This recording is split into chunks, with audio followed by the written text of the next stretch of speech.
In this video, I will show you how to change the location for both the Awair element and Kaiterra Sensedge Mini, and also how to add custom names to them. Coming right up.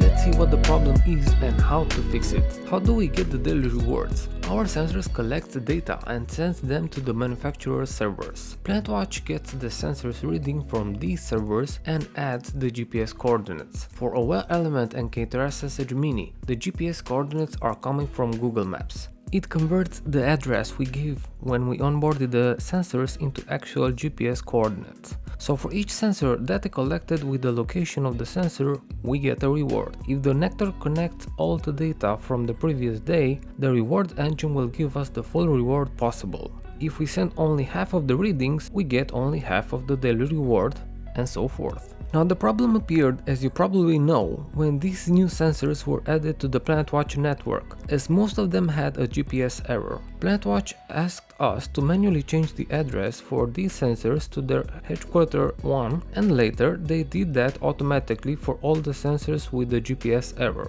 Now PlanetWatch is asking us to put again the real address. So let's see how we are going to do that, as they changed the interface a little. First, we need to do this from a computer, so open a browser and go to explorer.planetwatch.io. Link will be in the description below.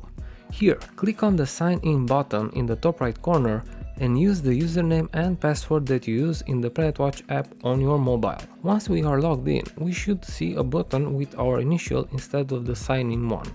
Click it and choose My Sensors. Here is the dashboard of all of our sensors and their status. Now we need to go through all our sensors and in Details tab, see the ones that have the PlanetWatch headquarter address. Go through all of them, as the team changed the address for all the sensors with the GPS problem, regardless if you did it manually or not. Now, if you have multiple sensors of each type and they all have now the same address, the PlanetWatch headquarter one, how do you know which one is which? Well, if you follow my sensor management strategy, link in the description below and in the top right corner, you can check by the wallet address, as you will have one wallet per location. If not, check by the UDID on the Kaiterra dashboard. You can see the UDID inside the device ID starting after the KIA underscore. Now that we have selected one of the sensors that we need to change its address and we know the real location of it, we will click on Update Location. There is a new interface that besides the address field,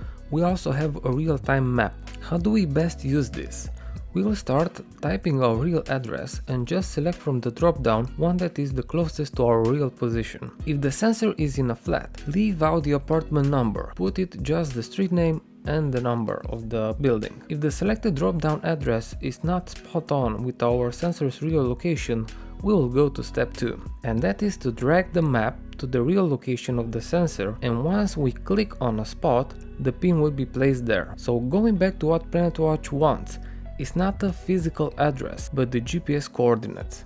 By placing the pin in the correct location, we provide PlanetWatch the location of the sensor. So if your spot does not have an actual location on the map, just go somewhere near using the address field and then drag and click on the map the location of the sensor. Many of us have problems with actual addresses, and this is how PlanetWatch bypasses this problem. Now that we have the location, we need to click on Update Location, and that's it. The address will change after the sensor sends a few data streams with the new GPS coordinates. And remember, right now the data streams are once an hour for every kind of device. So after you update the location, wait for a few hours before you can actually see the device location changed.